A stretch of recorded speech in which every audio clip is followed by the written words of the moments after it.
everybody. My name is Eric Person. I'm the CEO of the Home Builders and Remodelers Association of Central Connecticut. And I've also got Sheila Leach here, who is the Vice President of Operations with the HBRA. And for this segment, we are joined by none other than Greg Ugalde. Greg's one of the principals with T&M Builders right here in Connecticut. They've been a longtime member of the Home Builders and Remodelers Association of Central Connecticut, and one of the largest builders in Connecticut, in fact. But most importantly, Greg is currently the immediate past president or past chairman of the National Association of Home Builders. So I wanted to welcome both of you. Good to be here. Right. Well, Greg, we want to have a little conversation with you, get some updates on what's going on with NAHB, but also this is certainly a time that everybody's lives have been upended in the past couple of weeks, and to get your sense of what's going on, and it's certainly like nothing else that any of us have ever seen. How are you guys doing? So, it's interesting because first, as a small business in experiencing the same things that everybody has in front of them, it's quite a challenge. As you know, and the people that are listening here, our industry has been determined by the state of Connecticut and the governor's office to be essential, meaning that we can stay open because of our ability to use the correct social spacing and also being outside in a lot of circumstances. But we're able to, with our support groups, keep functioning. Now, that's one thing to be able to say that, but as a practical experience, it's a little bit trickier than that, because when you have a country that's hunkered down and working from home and trying to stay secluded and away from other people, it's hard to think that our contracts to buy and sell and land purchases and everything else are going to go smoothly. We're seeing a lot of roadblocks and things that are challenges. Yeah. There's certainly a lot of challenges this time, that's for sure. You mentioned the state of Connecticut, and I just saw the numbers that came out yesterday, and the housing starts in February. The first part of this year started out really, really strong. Even in Connecticut, which is been struggling the past few years. There was 307 single-family home permits just in February, and 23% from 2019. So, and then we have this situation which just kind of puts the brakes on everything. It seems like. What are you guys seeing out in the job site with your subs and others that are out there? That's the tricky part, because at the beginning of the year, as you said, the increased activity was certainly a cause for optimism. And for us, for the first time in the Northeast, and more specifically in Connecticut, being able to look at some positive signs.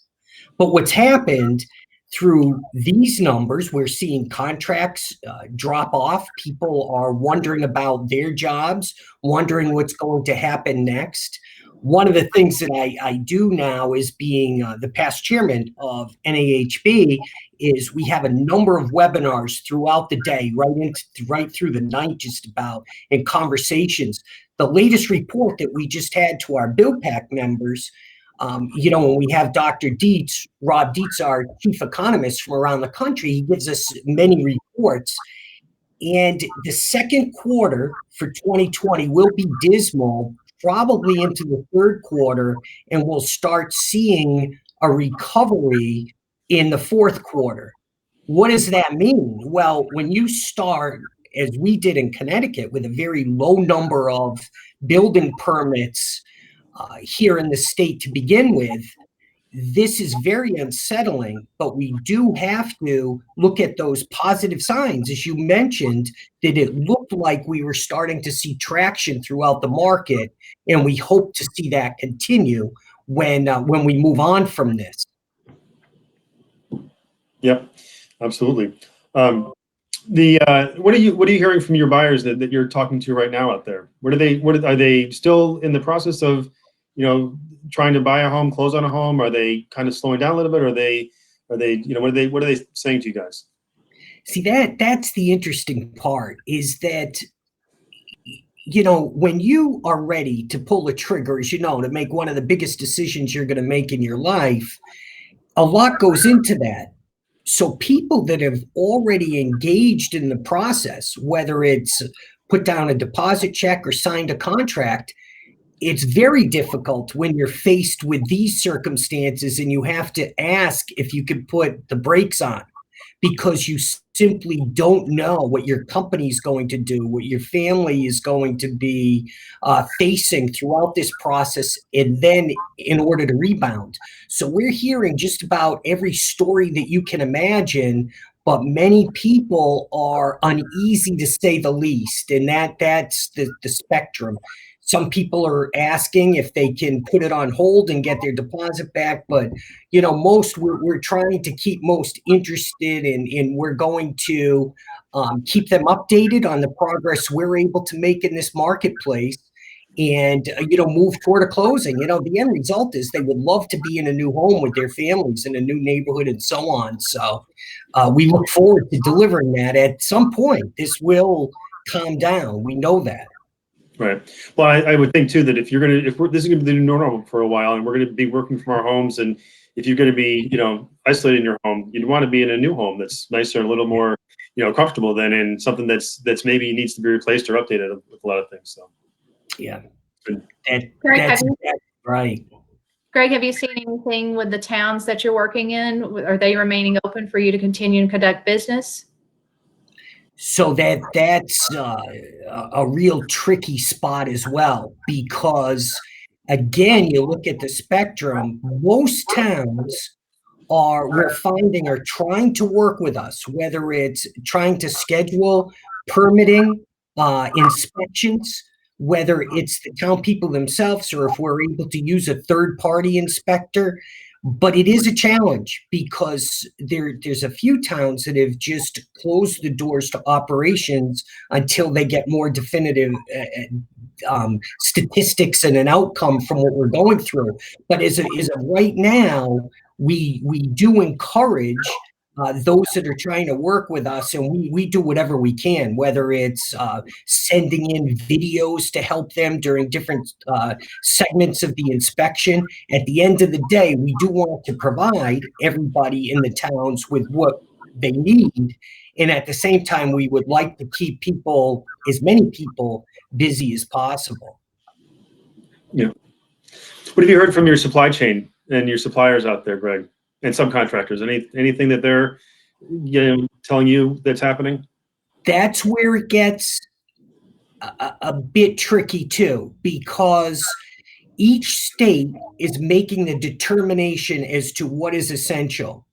And while we are coming out ahead on a higher percentage of states that are determining that residential construction specifically, is being essential, and we can keep going. But we still need to keep factories and suppliers and delivery open. Your question's a good one. So you have to ask each one individually, and hopefully you are still able to work with our longtime subcontractors and materialmen that we've been able to work with over the years. And that's the first goal, is to try and keep working with people. Some may unfortunately have to step aside if they can't produce during this time, but so far everybody is still at that. This week's an interesting one, because by the end of the week, a lot of people will have more answers and make more determinations. But the challenge is certainly one where everybody's trying to stay busy and create as much work going forward as we can. Yeah. Have you seen creative solutions to keeping their doors open, to keep safe practices in place that haven't been utilized previously? Yes. One of the things is to avoid what you picture as a busy construction site, for example, so that, different subcontractors are working independently from others, so that everybody gets a time on stage, if you will. And while that is not optimum, it can work, so that even if people prefer to do a delivery or make an inspection or go out to take measurements, we can schedule so that you are able to avoid any overcrowding, or even being in proximity to too many other people. Yeah. Absolutely. Yeah, we heard just on the supply chain too. We've heard because we're obviously working from home, we're still open. We're still answering the phones that have been rolled to actually to Sheila's phone, thankfully. But we're still obviously functioning as close as normal as we can. But we have heard that there's some materials that are going through other states that are, to get to local distributors, that those deliveries aren't being made right now, which is challenging and troubling. So hopefully that It is. hopefully that changes soon. Kind of follow up on Sheila said, what are you hearing from other parts of the country? How are they handling this crisis that we're in right now? So one of the things that is very interesting. Remember that the different areas of the country have been very busy, so that we've had certain sections in certain areas that have really been producing a record amount of homes and rental units.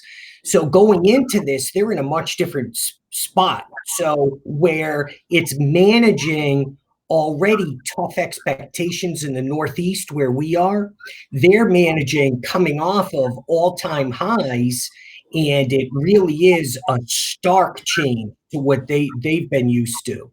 One of the things that we're able to do at a national level, and you guys are doing a super job here in Connecticut, is staying in touch with people and giving people updates and the ability to converse and talk with each other just to get simple answers, to find out the loan programs that the state's going to make available in family leave and those things. This economic, I don't want to say bailout, but assistance piece that they're going through at the federal level is going to be very difficult to interpret and really work through. We're doing that at a national level so that we can help our members.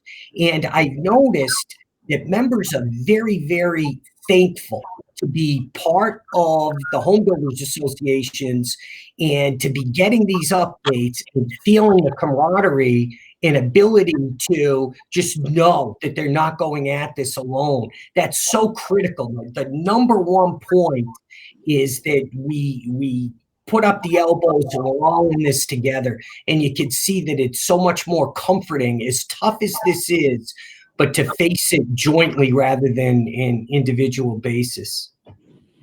Yeah, absolutely. And I think that, and I was going to ask this later on at the end, but I think this is really speaks volumes to why associations exist and why we do what we do on a daily basis. And it's important that you've got that community that we have with each other at whether it's a normal membership meeting or some of the face-to-face events. But it's important to know that we're all still in this together and we're all still watching out for each other and part of this. And as you said, advocating at the state level, at the national level for our members, and to make sure that we do things like keeping construction as an exempt industry so they can stay open, and hopefully our members can keep their employees employed and a paycheck coming in and moving forward too. So it's there's probably never been a more critical time for associations than right now. And when you look at where we are right now in the cycle, so right now we are fighting for our industry and our lives to be essential, to be able to keep our people working at the job sites and people active, staying active and feeling relevant, getting out of bed in the morning for a reason. All those things, people need to know what are best practices or what are some of the things that can assist them to do this. That is where associations, as you just said, come in. It's so helpful and beneficial to belong.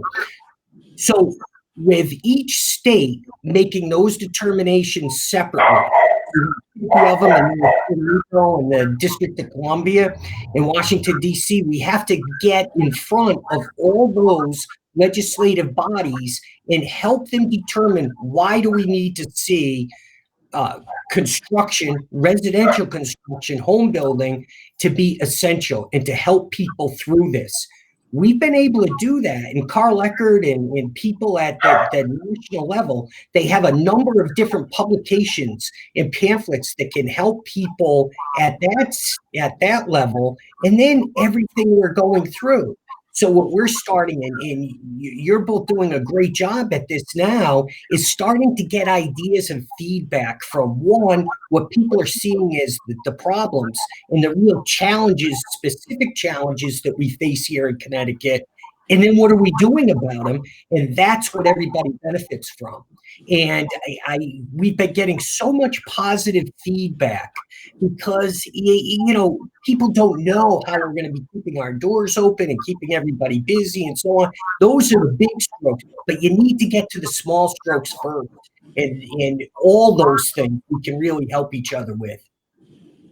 Yep. Yeah, having the resources of our members has been invaluable through this. I can say we received several calls just for our members looking for help, and I've been able to make those calls out to other members that have been in certain situations that could connect them and help get a resolution to their problem that they're currently having. And that to me is invaluable during this time. So, Greg, we've talked about NAHB a lot, and I think a lot of our members certainly understand that when they join, they're part of the local, the state, and the national association. But some may not even know that they're part of the National Association of Home Builders. And you speak a little bit about. I know the advocacy team down there, Jim Tobin and his group has really been active in the legislation that's going through the Senate right now, and all the different stimulus packages that are going through, just to make sure that housing and small businesses are included in that. Can you speak to a little bit about what they're doing down there? Sure. So we just talked about why each state, at the state level, municipalities, we talked about that first, right? The inspections, the permits, then you move to the state level. That's what the states are doing in our state association, getting to get through those determinations were essential. What kind of loans will be available? How can we help our people stay on their jobs? Then the big picture. And that's where it starts. We need as strong advocacy as we can get, because everybody is trying to protect their interests in DC. And what that means is, out of this $2 billion package, what we will see for our members, small businesses, but specifically in the rental, home building, and remodeling situations that we have and what our membership represents around the country. So we have a staff that right now, we just got off one call. They are taking the legislation that we're hoping goes through, but people, it's still being written, if you can believe that. It's going to be $2 billion and people are still drafting it. But it's critical that it gets in people's hands now, because if we don't tell people that there's going to be a check in the mail for certain people, but mostly our members will benefit from the small business initiatives, being able to, if you keep people working, looking for tax credits in the long haul, but also seeing benefits to doing so. Because the last thing we want to have happen is just all out panic. In Connecticut, they 2,500 was a normal number for unemployment applications to be in. We're at 100,000 for February right now, and that's what we're looking at. That's what all the economists will tell you. That's what something like this does, because of the restaurant industries and everything else. Don't forget to order a lot of takeout and support your restaurants. We need people there when we get through the other side of this. Worship from home, if that's what you're inclined to do. Our masks can be seen on TV. We can really keep busy and communicate that way. But as you start getting this news at the federal level, it's going to be important that you have our team helping you through this, because there is no way you're going to read through these thousands of pages and know what it means specifically to your company. And that's what we're here for. Yeah. No, absolutely. And you've done a great job last year as chairman and leading that fight and leading the forces down there. And we're glad you're back here. We're glad you're with us in Connecticut. So, and you're bringing some of those resources. You're very plugged into what's going on down there. And again, when we have questions, we can always ask you and, get those resources out to our members as quickly as possible. So, yeah, and as soon as HB's team has the analysis of the legislation that they're finalizing right now, we'll be getting that out to the members, and again, so they can understand and take advantage of what they can if they keep their businesses open, hopefully. So, So, Eric, I'll just close by saying, so as a chairman, we travel. Our senior officers were challenged. We go to every state and make sure that we hear what the issues are. This year, it's been a real challenge. So the first 2 months, I had almost 50,000 miles in the air already for the first 2 months. And now we are doing it all virtually. So we will be back at some point and we'll make up for these down months. But I'm telling you, we are reaching out and touching so many members right now, as you said, and we plan to continue this. Everybody, whether, all these different virtual challenges that we have. By the way, I will mention that. Have patience when you're getting on. We just had a couple challenges putting this together, but these resources are so overwhelmed. We've never taxed our cell phones and our virtual and webinar capabilities like we are now. Everybody needs to use them. So just have patience, and we have a lot more in store for you. And I will say, pass along the thanks from the members that I've talked to. You guys are doing a fantastic job. Keep up the great work. Great. Well, thank you very much, Greg. The members see a lot of the, meetings that we do, the education programs we do, the home show that we do and things, and all of that's done so that when we have crisis like this, that we can be there for the members and help the members help each other and stay in business, hopefully. So no, thank you very much for everything you've done. Hopefully Mary Jane's enjoying the extra time with you, being back at home now and not traveling as much. So, and you're probably ready to have that go away. So, no, but thank you very much, Greg. Thanks for your time today. And again, this is Greg Ugalde with T&M Builders, immediate past chairman of the National Association of Home Builders, and longtime member. And be well, be healthy, and outside safe and moving forward as much as we can. Thank you, Greg. Everybody be safe. Thank you. Thanks, Greg.